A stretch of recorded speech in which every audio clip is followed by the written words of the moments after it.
Welcome to motherhood. I'm Dr. Christina Hibbert. I'm messing up all the time. Here we go again. Welcome to motherhood. I'm Dr. Christina Hibbert, here to help you overcome, to become, and to flourish in this support-needing experience we call motherhood. And I say that because if there's one thing we need as moms, it is support. And we really need support from one another. And I'm sure all of you listening out there know that that's easier said than done sometimes. That sometimes we seek support, we want support, and we just either aren't getting it in the way that we need it, or we're feeling, shamed, or we're feeling bad about ourselves because of the support that we're trying to seek. In today's show, we're going to talk about that. We're going to talk about these villages that we need as moms for us and for our families, and how we can create shame-proofing villages that can build us up and strengthen us as moms instead of making us feel worse, when we really need the help and support that we need. So stay tuned. I've got a wonderful guest here talking about me with that topic today. But first, I want to thank you for joining us as you do each week here on Motherhood. And it's such a pleasure to get to spend this time with you and talk about topics that matter to you. So if you haven't already, join us on our Facebook group, Growing Through Motherhood. Just ask to be added after you look it up, Growing Through Motherhood. And share with me your thoughts on what we've been doing here. What do you think? What would you like to hear more of? What do you feel is missing? Or you can always email me through my website at drchristinahibbert.com. You can also find a lot more resources on the things we'll be talking about today, parenting tips and stuff on my website, as well as links to all 3 of my books. And I hope you'll also join me on social media, because that's another great place where I get to know you a little bit and we get to share and connect, and hopefully you'll share your ideas with me about more of what you want on the show. So find me all over on Instagram, Facebook, Twitter, all over, wherever you are, I am, and also on YouTube, where you can find a video of today's episode. Now, I was thinking about this topic and trying to recall times when I have needed support and maybe didn't get it in the way that I wanted. And we've all had those experiences, but one of them stood out to me in particular. When I was a first-time mom and I had my first little baby boy and I had postpartum depression, and I was depressed for, I think I was really depressed for a good 3 months. I've said before on the show that we actually moved in with my parents and lived on the floor, and my husband was just trying to figure out what the heck was going on, and I wouldn't let anybody help me, and I wasn't sleeping, and my mom had to really step in and be the one to sort of help me out with the baby. And finally, after 3 months, we moved back, which we actually, ironically, were living with my husband's parents for real in this guest room, and we moved back, and things started to settle a little bit. We started to feel better. I started to feel healthier, and I had been going to the gym because, again, exercise is a huge part of our mental health, right? So this was when my little one was about 6 to 8 months old. I think it was about 8 months old. And I decided to become a fitness instructor. So I started to take this class, an aerobics class that was a learn to teach aerobics class through the gym I was at. So it was, a little time for me, and it was something I could do to earn money and free babysitting. And he really liked the gym. Mm-hmm. And so I started in this class, and there was a girl that I knew I knew her through the gym, but also then later found out she went to the same church that I did. And we connected through the Learn to Teach class, and she was already an instructor. And so we met together with her and me and another mom who was learning to teach. And we went to her house one day with our kids. We all had young kids, babies, and we're just supposed to spend some time together. So she was going to teach us, how to be a good teacher, I guess. And we were talking, and I was sharing how my little one had been colicky, and how he was, crying all the time. And it was really hard at the beginning, and how it was finally kind of getting better. But, I had been really having a hard time, and I'd been depressed, and I was, these are new friends, new people I wanted to feel supported from, and they were supporting me in what I was trying to do for my profession. But, you take that risk and you sort of share a little bit, and then you see what comes. And what came back was, she said, yeah, I just think that it's kind of like all about your parenting. That like if you're a calm and a centered and a confident parent, then your child picks up on that, and they don't need to cry, and they don't, they don't have problems sleeping. And basically she was telling me there's no such thing as a colicky baby and that I was depressed because I wasn't a good parent. And I was mortified. I was just like, are you kidding me? And, needless to say, we never forged a strong friendship there.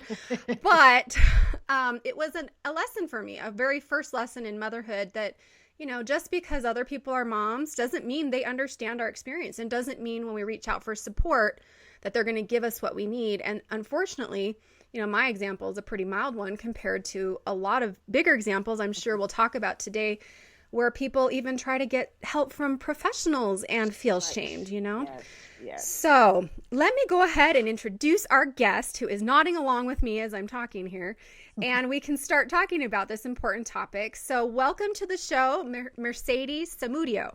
Yes. Welcome, Mercedes. Hey, thank you.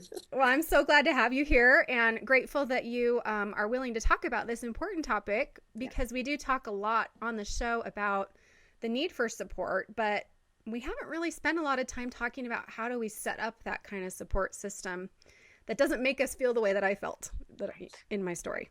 Right. Yeah. So let me tell everybody a little bit about you first, and then we'll get chatting here. So Mercedes is a parent coach. She's a licensed clinical social worker, and she supports parents as they discover and unlock their unique parenting powers. She believes that when parents feel empowered, they can be great guides for raising healthy and happy children, and I would agree with that. She is a leading parenting expert, certified in nonviolent child raising and attachment parenting. She's the author of The Homework Wars: Strategies to Finally Win the Homework Battle. And she's been featured in the Huffington Post, Your Teen for Parents, Women's Day, Daily Parent, and Parenting OC magazine. And you can find her on her website at theparentingskill.com.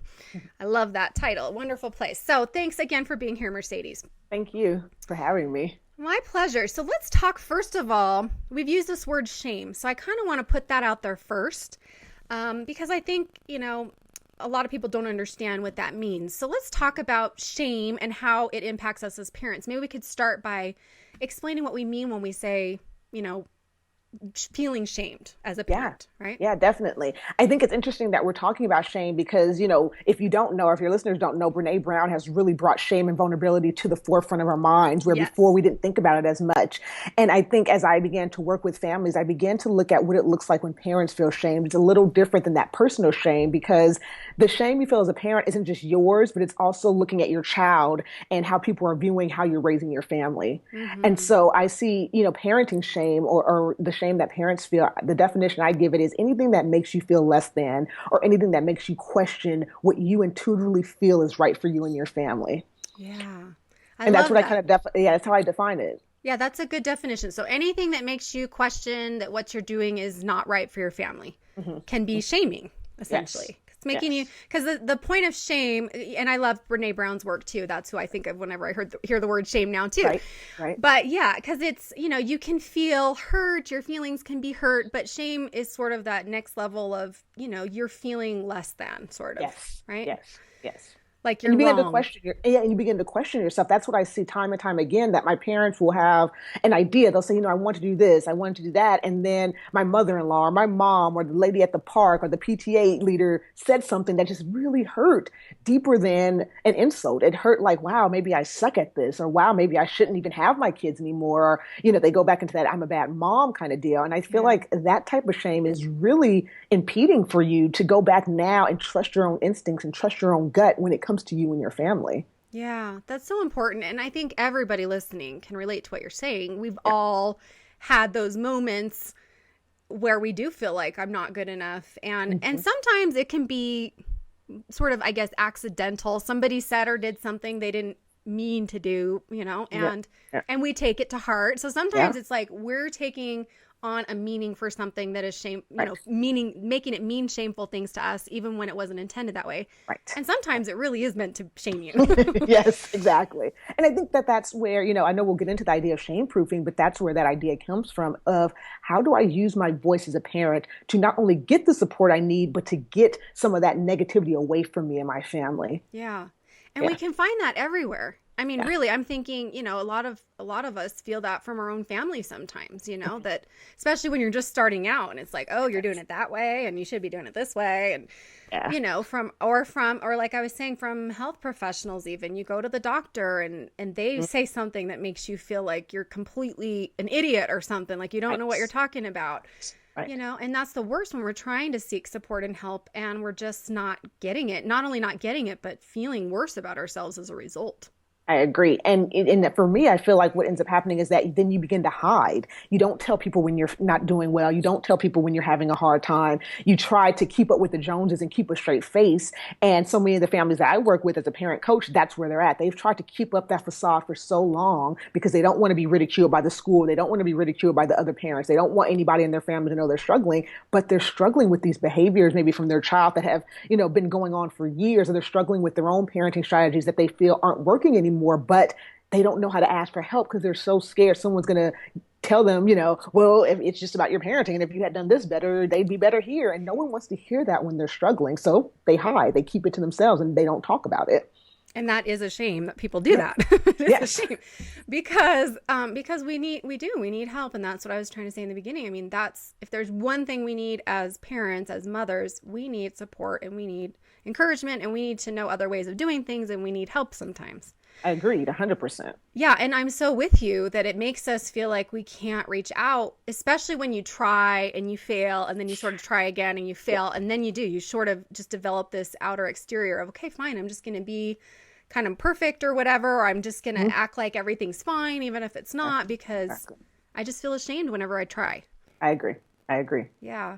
And I think social media doesn't add to that either. I hear so many moms, especially my younger moms, who are on Facebook and on Instagram, and they just feel like they're so horrible because their kids won't sit down for a picture, or they're trying to take a picture of their kid and they can't do like Christina's kid because their kid didn't sit down. Right, right. Like, I get it. It's hard. I know, and I even feel that way. Even last night, I mean, I had a great Mother's Day, but I was looking through posts last night just because I don't even know why. I just picked up my phone right before I went to bed and I just started looking through.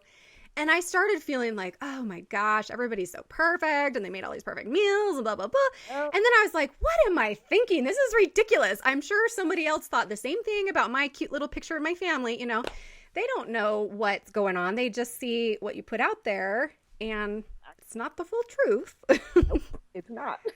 And it's not. And we really have to stop ourselves. To me, that's a success that I was able to stop myself, turn off my phone, put it down and say, this is not helping me, first of all. And second of all, why do I have to feel that or think that? I can instead just be like, wow, look at all my friends and how happy they are. I'm so happy for them. But we don't do that. We just feel worse about ourselves. I agree. And I'm so glad you brought up social media because I think that is a really huge part of this too. And the part that I was referring to where maybe nothing's meant to be shaming, but we take it that way.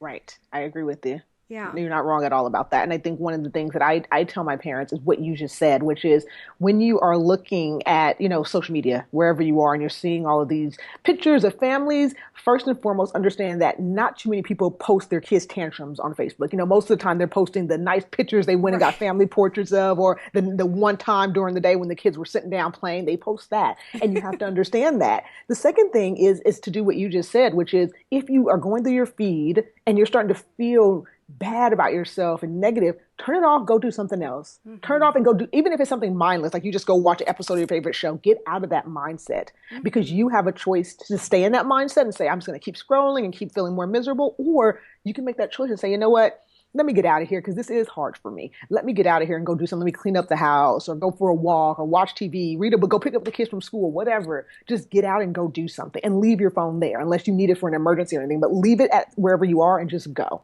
Oh, I like that. That's really good advice. I hope everybody's listening because I know you all out there can relate to what we're talking about. Right? Yes, we all can. And I'm really glad you brought that up. So let's talk about, you mentioned the term shame proofing. We're going to be talking about that. So what does that mean to you? I know a lot of our listeners might not understand exactly what are we talking about here. We're going to obviously get into how to do that later, but yeah, explain that a little. what it means is that you kind of put, someone said this before, and I've been using this word ever since, I think it might have been Denise Duffield Thomas, but she talked about having a poo fence, a poo protection fence around you and your family. And that's kind of what I mean about shame proofing, where it's not that that shame doesn't happen to you anymore, but like almost like a bulletproof jacket, where when the bullet hits you, it doesn't penetrate, it doesn't kill you. It hits, it hurts, you're like, oh, that hurt, but you don't die from it. So when you shame proof your family, you've essentially got a shame proof vest on each member of your family, where, yeah, people are going to throw stuff at you. Oh, your kid should be doing this. Oh, you should have been doing that. Oh, they should be at this stage of development. It hits, it hurts, but it doesn't knock you guys off. It doesn't penetrate you. It doesn't make you really question who you are as a parent. You take it, you feel it, and then you're like, you know what? All right, thanks.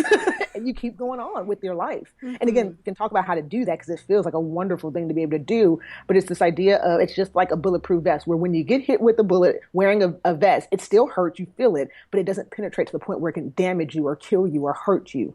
And I really want families to, and especially parents, to be able to shame proof themselves first, and then be able to shame proof their families.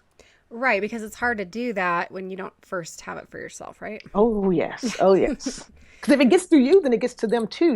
I'll give an example of, when parents feel shamed at school, right? So the school calls you in for whatever academic behavior reasons, and you're not able to speak up for your kid or speak up for yourself, then the kid begins to have to feel some of that stuff too, because you can't filter it. The teachers are like, you're horrible, they need to be doing this, and you're not doing this, and they need medication, and that. And if you can't filter that, if you can't manage that, then the kid now also will get it in the school. The teacher will be telling them how medicated they need to be.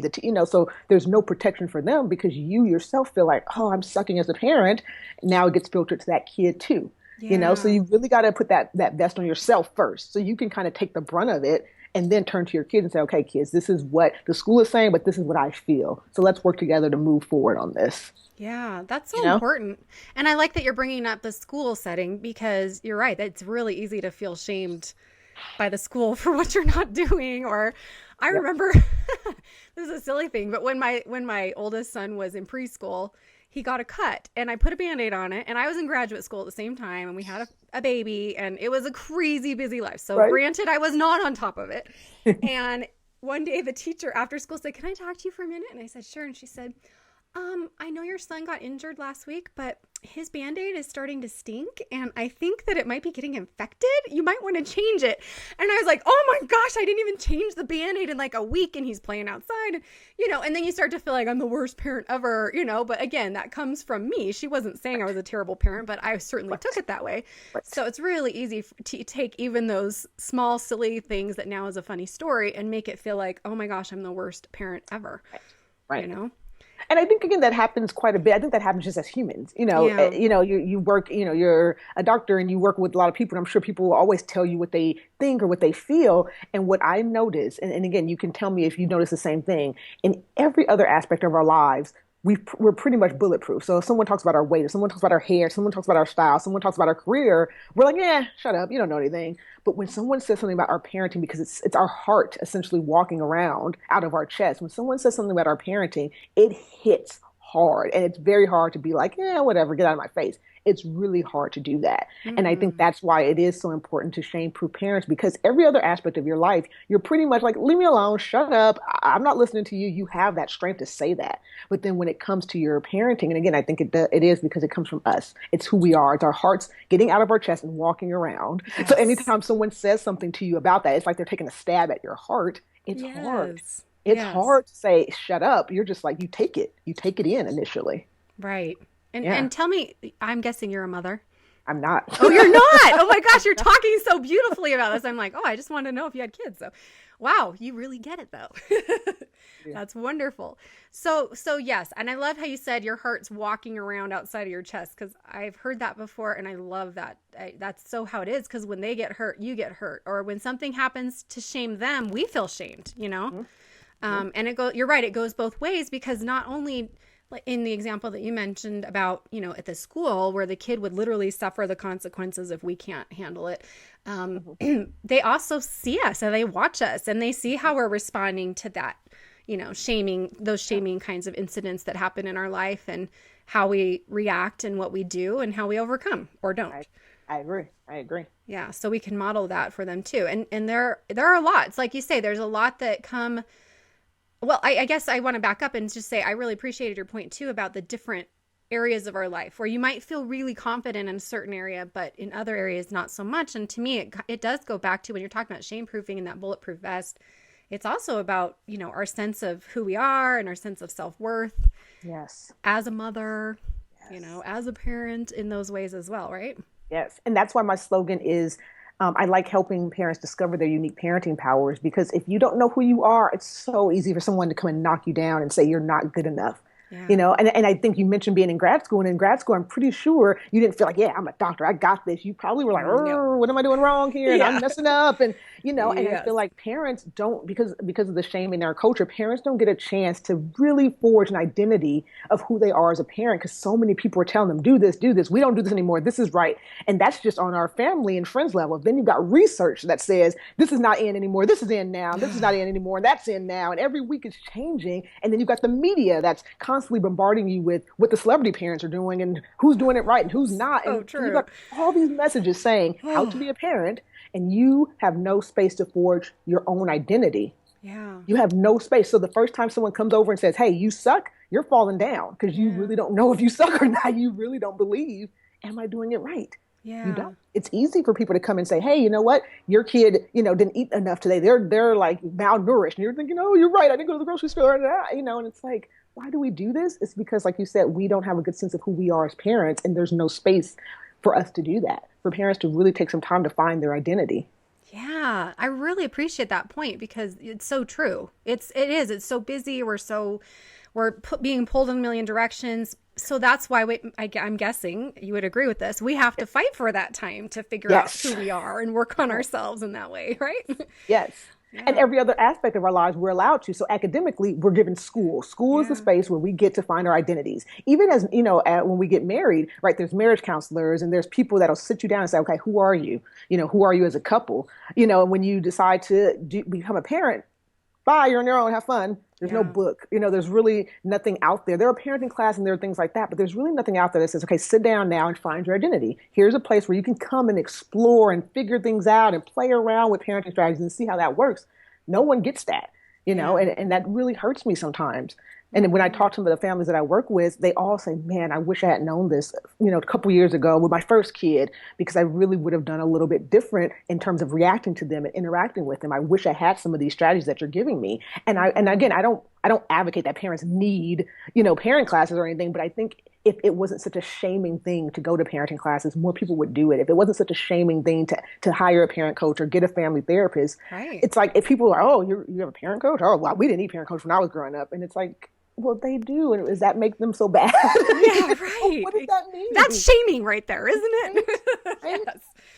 It's kind of almost like the mental health stigma that, we've worked over the past 20 years to get people okay with going to therapy and okay with getting that mental health and emotional support they need. So now it's like, okay, we've got that. So now let's get over here to the parenting and say, there's nothing wrong with you if you go to a parenting class or if you seek parenting help. There's nothing wrong with you. No. It's fine, In fact, it's great. I mean, I've been able to teach parenting classes and I always learn so much, even though I think I'm, quote, an expert on parenting, who is really, right?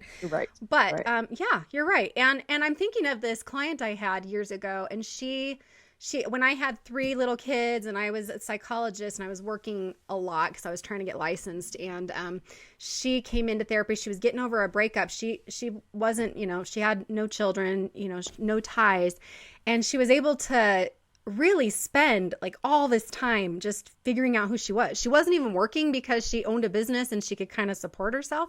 And so she was really coming to therapy just to have me help her figure out who am I and what do I need in my life and where and I would just be so jealous of her. I was just sitting there helping her and thinking, I wish I had time to do this. This sounds awesome. But, we can make time like that. And we could fit in a therapy session a week if we wanted, or we could go with our friends and talk about, hey, let's help each other figure out, who we are, what we need right now. If, whatever, we can do something, right? Right. I agree with you. And I think, again, that goes back into our culture of shaming, where we tell, especially mothers, especially women, that once you become a parent, everything else shuts down. You better be focusing on your kids only. Right. And the fact that you want to, go to grad school if you want, or you want to create your own business, or you still want to be in the workforce, people are looking at you like, you're still working. Oh, you're going back to work so soon. Oh, it's like, really? I know. And it goes Like, both ways because then you have the working moms looking at the stay-at-home moms like, "Oh, you just stay home." And that's always bothered me. That kind of shaming of, same with breast or bottle feeding. Like, shaming about what choices you're making in your life, and nobody knows your family. Nobody knows you. Nobody knows your needs or what works or how it's going to be best. But gosh, it's so easy to feel shamed in those ways. it is. And I think, again, it goes back into that identity as a parent, because some mothers say, I want to stay home. That's part of my identity. Part of my identity is that my mom stayed home with us and I really want to stay home with my kids. And that makes her feel like that's how she comes into her parenting. Yeah. Other mothers are like, no, as soon as I have it, I'll get a nanny, I'll go to work. That's part of their identity. And I think, again, that idea of figuring out what your identity is as a parent is way more important than what's right and what's wrong. It's what makes you feel good. Because if I know staying at home all day with my kids is going to keep me energized and going to keep me going, I need to do that. I don't need to go back to work, because if I go back to work, I'll get drained, I'll get tired, I won't have any energy. Yeah. Flip it, there are some moms who, because they get to go to work and spend some time away, that they have more energy when they come home to work with their kids. And that's part of their identity. That's who they are. Right. And everything else. There's a lot of reasons why women breastfeed. Some breastfeed because that's what they just wanted to do. Some breastfeed because they have to medically. And same with bottle feeding, where sometimes breastfeeding just isn't happening for me, right. And so I have to bottle feed for whatever reason. And I think it goes into this idea of giving parents that space to figure out what works. No one wants to do that. No one wants to give a family, a dad, a mom, a time to say, what works for you guys? What do you guys need? Dad, are you going back? What do you need when you go back? Mom, are you going back? What do you guys really need? Or who's staying home? No one gives any family space to figure that out and figure out their identity together. And I think that that's so integral to the health of a whole family, for parents to figure out, who are we? What's our role? And how do we feel supported and empowered in this role? Yeah, that's really important. I really appreciate that. So I hope everybody listening heard all of that, because, we can't even, it's not too late. Yeah. You can still figure that out. And I would say that you should do that every so often as you have these seasons of, growth and change in motherhood, that you need to kind of reconfigure. Okay, my kids are older. They're all in school now. Now who are we as parents? Now what are we doing as a family, right? Because, and I'm sure you've heard this, so many parents get their kids off to college and then have forgotten who they were. So for the last 18 years, they're like, oh, I don't even know what I like anymore, what I do. And that's not healthy for your kids either, because they're watching you. They're seeing, how do I get my dreams fulfilled? How do I figure out my own life? And so as you continue to reevaluate, like you said, you get them to preschool. Okay, preschool is a different thing than when you get them to elementary, and then middle school and high school is a whole nother element of life. Oh, yeah. Child, right? So as you're reevaluating your role and your identity, you're still human too. And that's what I really tell my parents, is that you don't stop being human once you bring a child into the world or adopt a child. You don't stop being human. But your humanness kind of just evolves, and the role that you play in your life evolves, and you have to grow with that and not shut it down, but just grow with it and evolve with it. Mm-hmm. Evolve, everybody. Evolve as a mother. Evolve with your family, and evolve with the seasons of growth that you go through. I love that. That's a great word.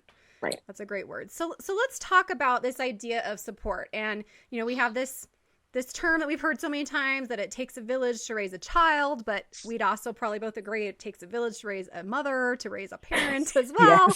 Yes.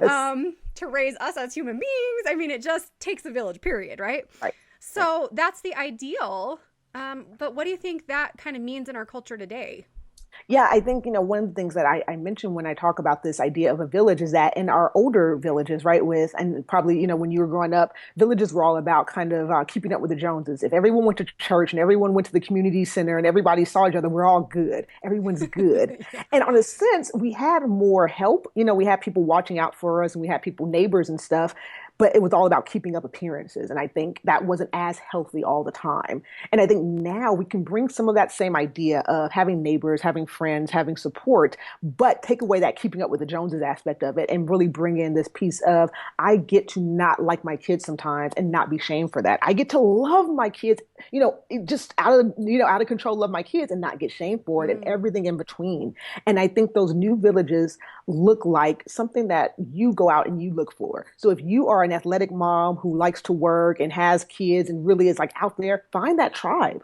Find that village of mothers who also is athletic and they yoga and they run and they bring their babies with their strollers. And if you're more of a crafty mom and you like to, go on Pinterest and make these things, find moms like that who also enjoy those things. But this idea of creating your own village is really going to be important to you building up that shame-proof vest that you're going to have for your family. If I am a stay-at-home mom who really enjoys, staying at home and taking care of the kids and taking care of the house, and I try to, create a village where there's all work at home moms, I'm probably going to feel very ashamed because they don't have the same values as I do. They don't have the same ideas as I do. Right. So I should probably create a collective of other moms. I know a bigger thing that I'm seeing now is homeschool moms. So moms who homeschool, create a collective of other homeschool moms. So that way you have support, not just academic support, but you have support in what it feels like to be with their kids 24/7 and not have a break, what it feels like to always be there, And I think for me, the new villages are about us creating our own tribes, figuring out who you are, going back to the identity piece. Who are you as a parent? What do you need? What do you love? What do you want? What do you wish what do you wish you could have? Go out there and find those villages. Go out there and look for that. That's so important. And that also changes too, as we change. I had different quote villages when I was staying home and I had little babies, and you kind of become friends with who you're, whatever stage of life you're in, how the other people, like you say, it just kind of happens that way. You become friends with your kids' friends when they're in school, with their parents, and when they're little, you need other parents who are home. And, if you're home or if you're working, you need colleagues that you can go out with. And now that my kids are all older and I have them all in school, my friends are all the ones who they have their kids in school too. And we can go to lunch and we can, that kind of thing. So, this is really important, and I hope that everybody's hearing this. And there's a lot of talk about building tribes, with social media and online and these kinds of things, which is really great. That can be very helpful too if you can't, right away find all the people that you need in your tribe sort of with you. But I think you'd probably agree it really helps too to have that in-person kind of group. Yeah, it does. And I know you mentioned online. One way that I always encourage my parents to, especially if you're a new parent and you've moved to a new city because of your spouse's job or whatever, this idea of meetup. So a lot of moms would look on Meetup and say, well, there's no moms like that with me. I said, I can guarantee that you're not the only mom who's dealing with this issue. Why don't you try to become an organizer? Organize one at a park. It doesn't have to even be that big. Go to a park, go to the local library and say, hey, we're going to start meeting every Thursday for moms of colicky babies. Bring them all. That way you guys don't all feel shamed, because it is hard when your baby's crying and, colicky in public. So if you guys all go to the park together, it's like, hey, we're all together. We're all doing this. We're all in the misery together. Everyone's going to be looking at us, and at least we're not alone. That's strength right. in numbers. And so I really do believe that if you find your online tribe, great. But try to get out there and see what it looks like to have at least one or two other parents in your life who also understand what it feels like to be at that stage, whatever that stage is, whether it be developmental stage that your kid's at, whether it be a physical issue that your kid's going through or a behavior issue. Find that. So that way you realize I'm not alone. When you sit there and feel alone like that, it's really hard to ask for help. It's really hard to get support because you feel like you're the only one. That's so important. And there's so many ways we can do that because, like you say, there's so many different components of our life where we might need support or help. And as our life changes and as we evolve, that can change too. I'm thinking, I used to run a postpartum support group for many years.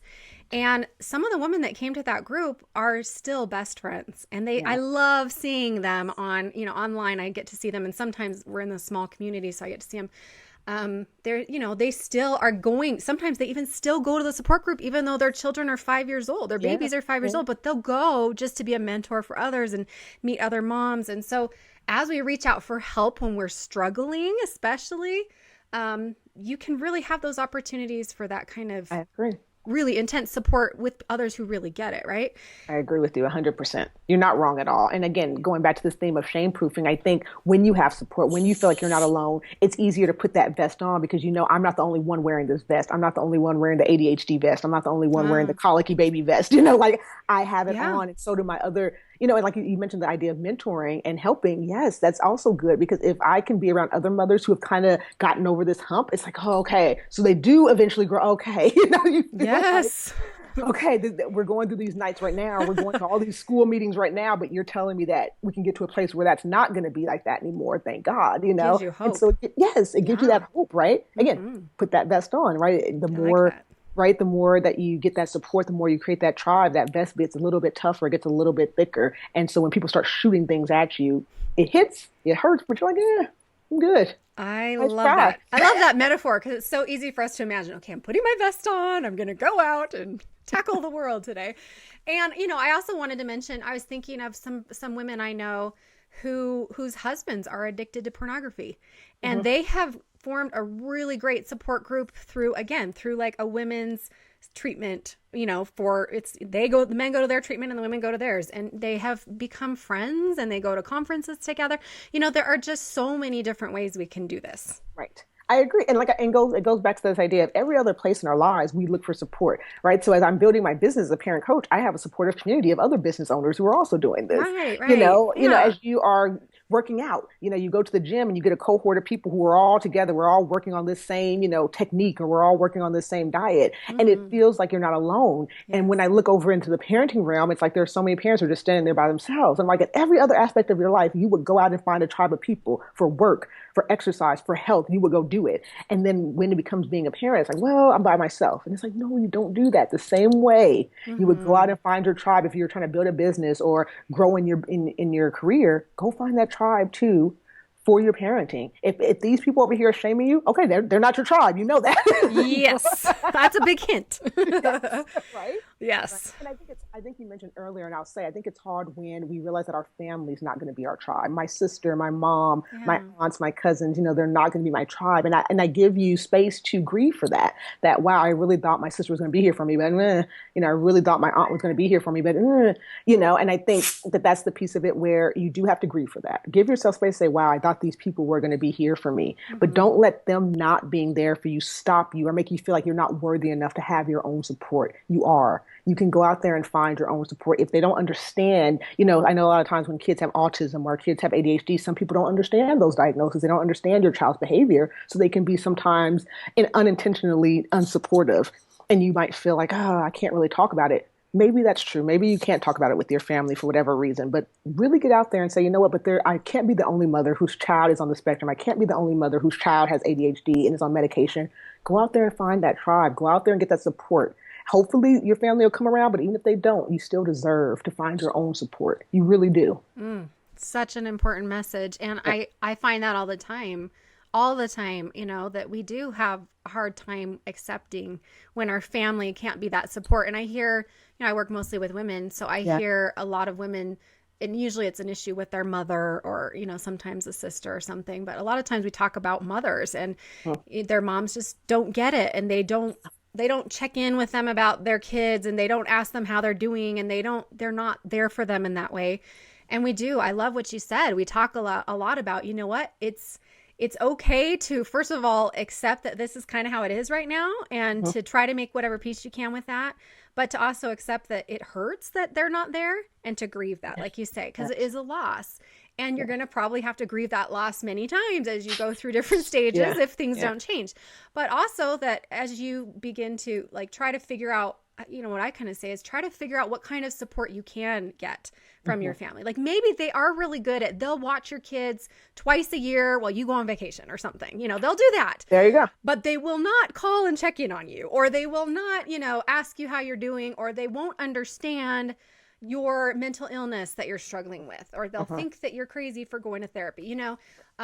I just had a client recently who is diagnosed bipolar, and she was pregnant, and it was just getting, she wasn't bipolar. She had pregnancy obsessive-compulsive disorder, which is seeing those images that are vivid, where you just see pictures of things happening to yourself or to the baby. And it was highly disturbing. And so myself and the psychiatrist worked together. We helped her to get therapy and get on a medication. And her mother just was horribly mad at her that she did this, and just really shaming her. And how could you do this? You're going to ruin your child's life.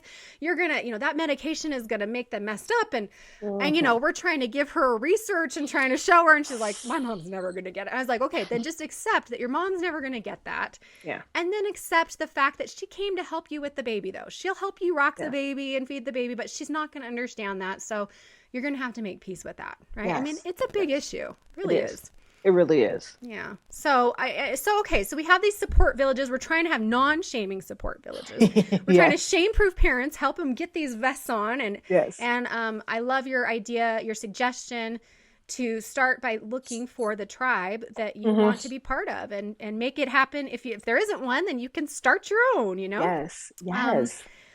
one idea I want to share is when I was in graduate school, I felt like I didn't have friends. I had some friends at school, but none of my friends at school had kids. And, Mm-hmm. so I could be friends with them in the working at school way. But then at home, I felt odd because I was in school and all the people I knew were either stay-at-home moms if they had kids or something Yeah. like that. And so I started what I called the circle of friends. And I invited 2 people. And then I said, each one of you invite a person, and then they can invite a person, and they can invite a person. We're just going to go that far so that we have different people, but everybody gets to pick who they want in the group. And then we're going to get together once a month, and everybody takes a turn picking what we're going to do. Right. And so we did all kinds of things. We went bowling. We had a book club night. We went to the movies. So everybody got to choose what they wanted to do. But to me, that was just a fun way for all of us who are young moms, most of us whom had, husbands also in graduate school, right, to connect. So you can really be the impetus for those kinds of things. Yeah. You can't. And I think sometimes, when you think about building a business, that's why sometimes you end up building a business, because you see that there's a need that's not being fulfilled. And I feel like that happens too for parents. You can definitely do that. When you see that there's a need, even if it's your need that's not being fulfilled, I love the internet for that reason, where literally you can post on your Facebook page, hey, I'm starting a thing this Friday for moms of XYZ babies or for moms of XYZ kids. If you want to meet me there, I'll be there at 8. And seriously, you'd be surprised. I've had a few moms do that. I've encouraged them to do that in their little towns and stuff. And you'd be surprised how many of your friends are also struggling with that. They'll PM you and say, oh my God, thank you. I thought I was by myself.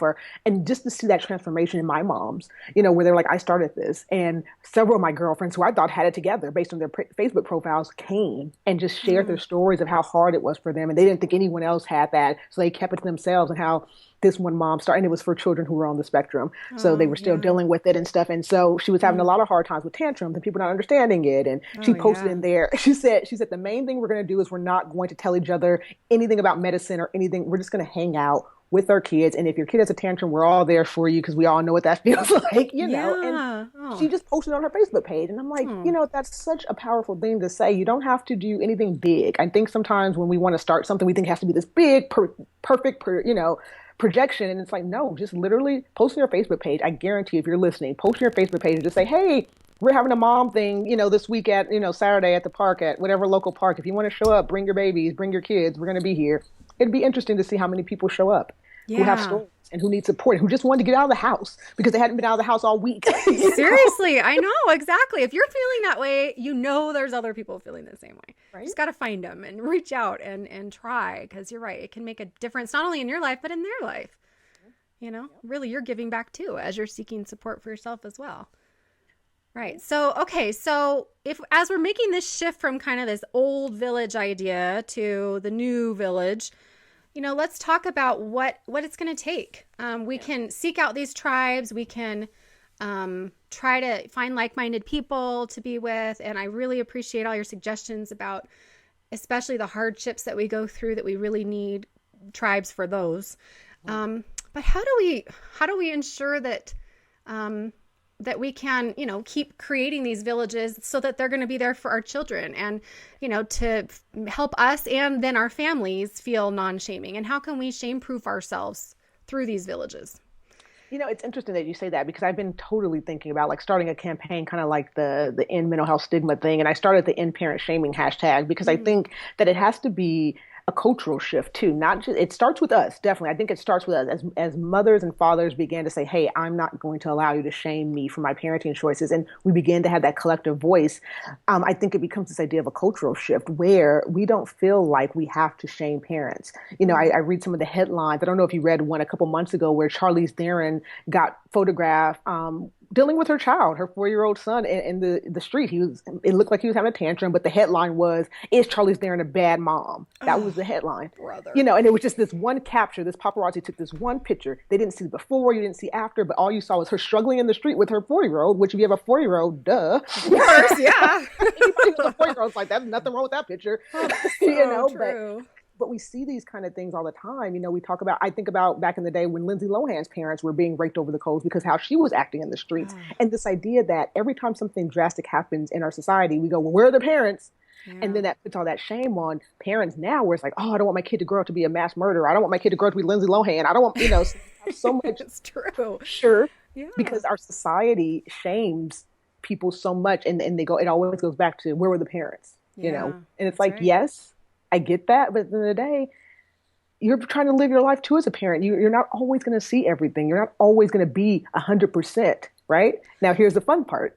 I want to say Go this. for So it. Yeah, please. you get people saying, where are the parents? And parents weren't there and they should have seen everything. But then when you have your helicopter parents who see everything and are over everybody, oh, well, now you're being a helicopter parent. You need to let them do some stuff on their own. It's like, That's right. You now what am can't I supposed to win. do? You told me I have to be over them Oh, every hour of the day to make sure they don't kill your kid or other people. So I'm over them. Now you're oh, a helicopter parent telling me to ease up a little bit. So so do you true. see how that the societal kind of these terms really put parents at a kind of in a really tight little box of what can I do? My instinct is to do this, but I've got all these headlines and all this culture saying I can't because I'm a helicopter parent, I'm a free range parent, or blah blah blah, whatever they come up with next. So Yes. you're sitting here in your house just trying to live, trying to trust your gut, trying to trust your instinct, but you're being told you're XYZ type parent. And I think Mm-hmm. we have to really create that cultural shift where that doesn't happen anymore.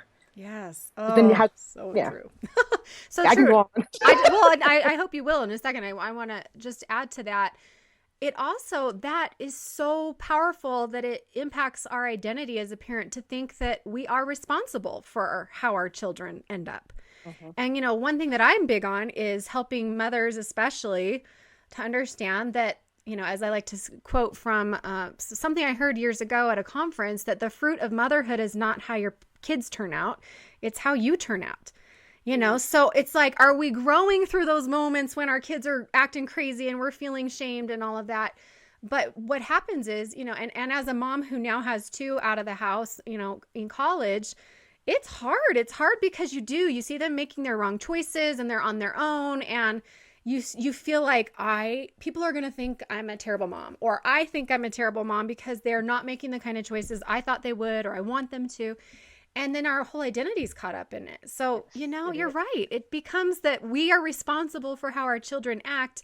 And yeah, to a certain extent, when they're young, we're responsible to teach them how to act right. Yes, But we're yes. not responsible for what they do or how they end up. Right. It's, I agree. And I think that yeah. that's the whole piece of it. And I love that quote, how do you grow and that's one of the things that, again, when you start to be shame proof, when you start to feel like I'm not going to take what other people are throwing on me, you have the space to then grow from each of your parenting decisions, whether they be positive or not so positive. And I Mm, try to teach my parents that, like, when you yell, don't beat yourself up. Go back and reflect. Why did I yell? Where was I when I yelled? What was going on? Was I really stressed out? Did I just take it out on my kid? Or is this literally the 100th time I had to talk about this issue and it's really getting to me? To really learn how to grow and reflect. Because I think, again, that goes back to shame proofing yourself. If I've reflected on the parenting choices I've made, I can say, you know what, Christina, this is why I did this. Oh, I don't like how you parented. That's okay. You don't have to, but this is the choice I've made after raising my child XY years or after seeing him go through XYZ times of this behavior. We've decided this is best for us. right. And that's that piece of, I can't say that.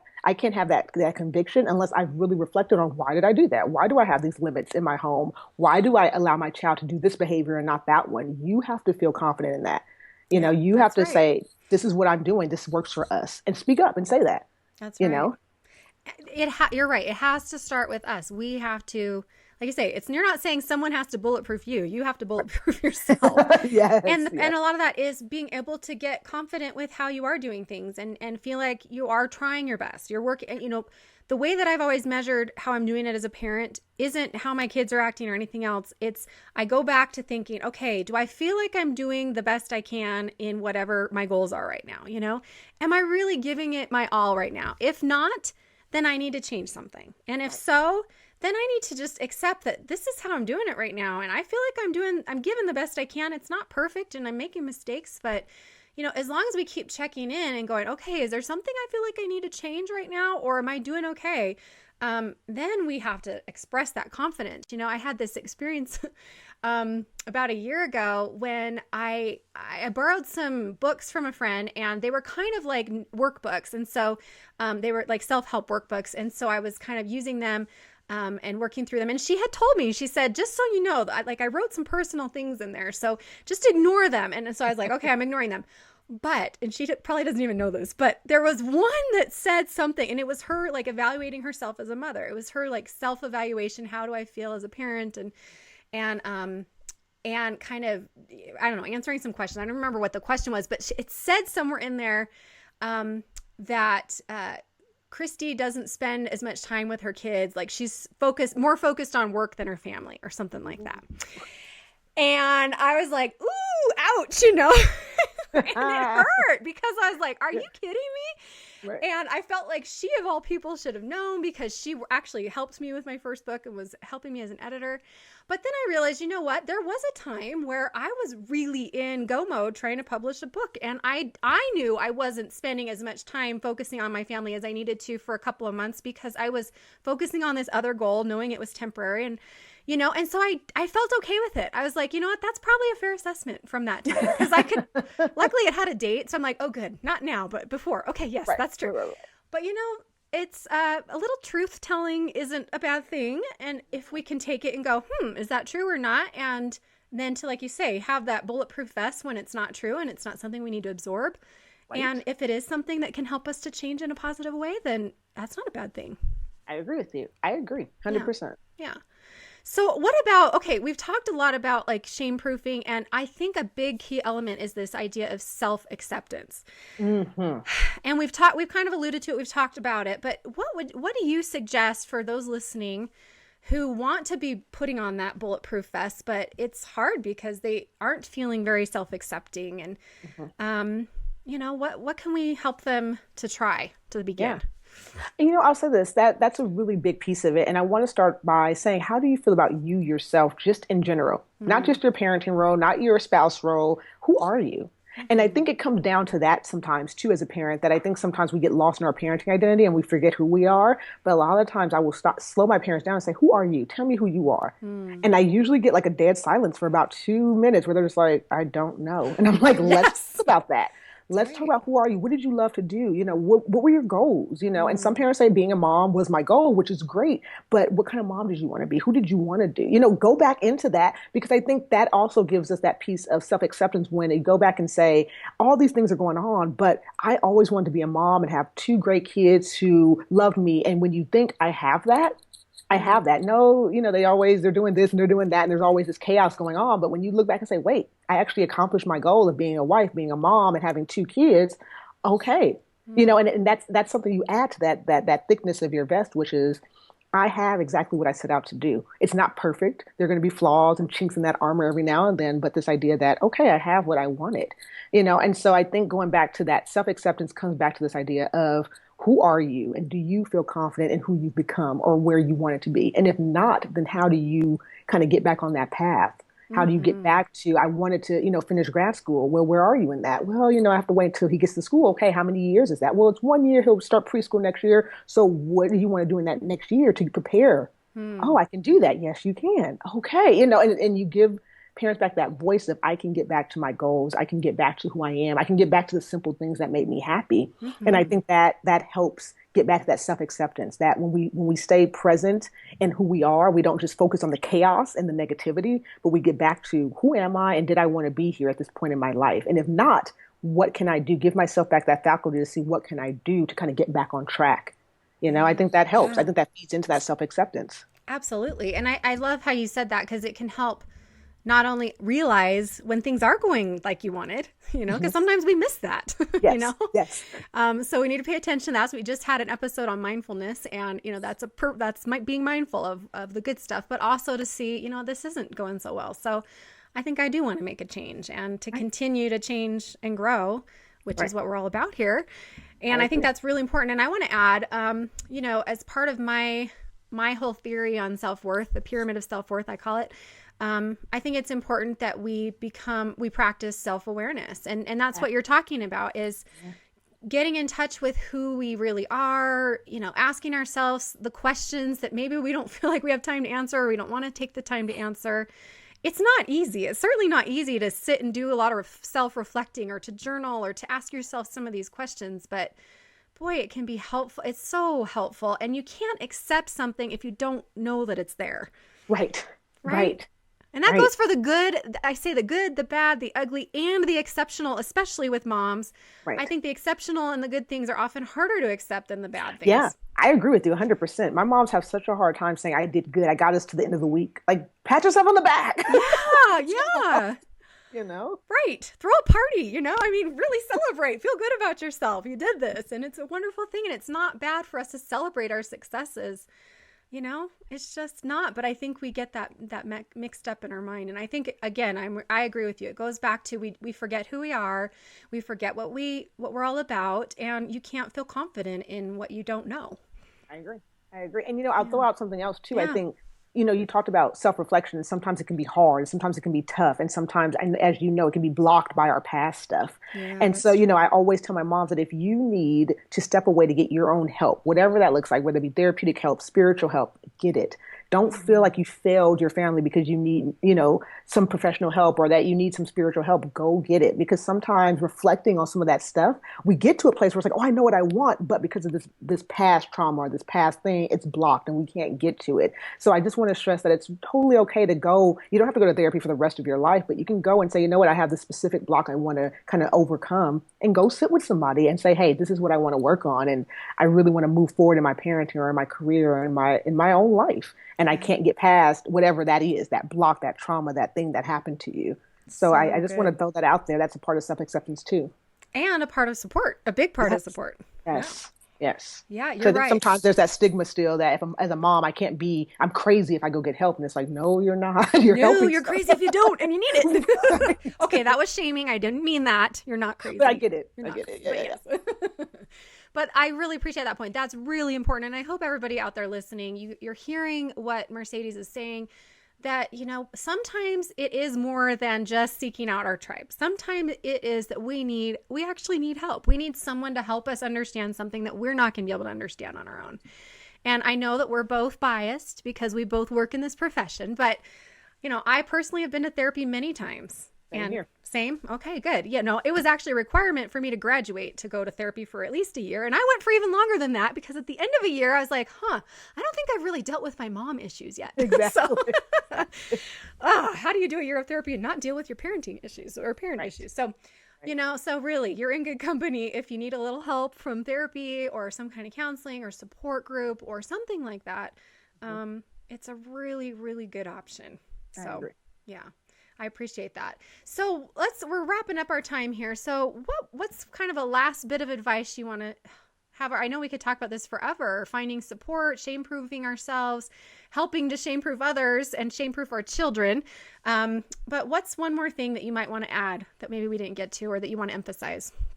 I really want to emphasize this idea of you're not alone and you shouldn't have to feel like you want to do it alone. Like if you're thinking, I have to do this alone, I'm telling you right now, you don't. Go out there, find the people who can support you. If it's not the people you thought it was, that's okay. Go out there and find someone to help, someone to support you, whatever that looks like. You don't have to do this parenting thing alone in any way, shape, or form. Yes. And I'll add that you really can't. I mean, you really can't do it all alone. I mean, it's going to be a really hard road if you try. Yeah. So I really appreciate that. And I echo what Mercedes just said. We can all go out and find support, look for support, build support villages. And in doing so, as we said earlier, you're not only helping yourself, you are becoming the model and helping others. You're giving back too. So it really is. It might seem like you're being selfish. Oh, I need help and support, but really you're not, because when you find that, you're doing the same for other people, right? Exactly. Yeah. Exactly. Wonderful. Mercedes Samudio, I'm so grateful for having you here talking about this important topic. And I want everybody to go and check out her website at theparentingskill.com, correct? Yep.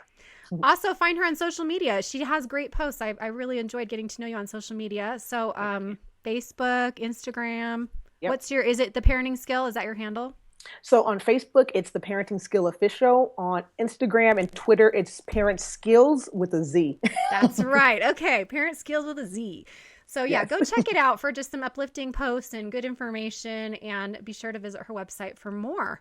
And thanks again for being here. And for everybody else, I just kind of in closing want to emphasize for my Simple Solutions segment, I want to emphasize the importance of, just start today to find some support. And I wanted to share that there are lots of good support groups online. There's a lot of great support that you can start with even while you're trying to find the in-person support. And on Facebook, we not only have the Growing Through Motherhood group, which is wonderful, but also you can join my This Is How We Grow personal growth group, which also includes lessons and things to help you understand who you are, that you can try out. So you can find that on Facebook and also through my website. Also, I have a 30-day personal growth plan that's free through my website, and you can join that group as well. And there's groups for all kinds of things. I've started so many groups. I'm having a hard time keeping up with them. But, I have my Exercise for Mental Health group, and there's a Growing Through Postpartum Depression group, and a Growing Through Grief group. So whatever you're going through, you can grow through it together with others by joining one of my groups or somebody else's groups online. There's a lot of great ways to do that. So I just want to mention that, and be sure to check out my website at drchristinahibbert.com for other ways to find support and resources in your area. All right. So until next time, I hope you'll all choose to grow through motherhood and continue doing it together with us here on Motherhood Radio. Bye-bye, everybody.